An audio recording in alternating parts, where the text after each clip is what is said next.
மீனம்மா அதிகாலையிலும் அந்தி மாலையிலும் உண்ட ஞாபகமே.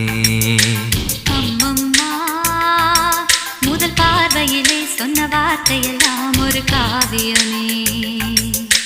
சின்ன சின்ன ஊடல்களும் சின்ன சின்ன மோதல்களும் மின்னல் போல வந்து வந்து போகும்.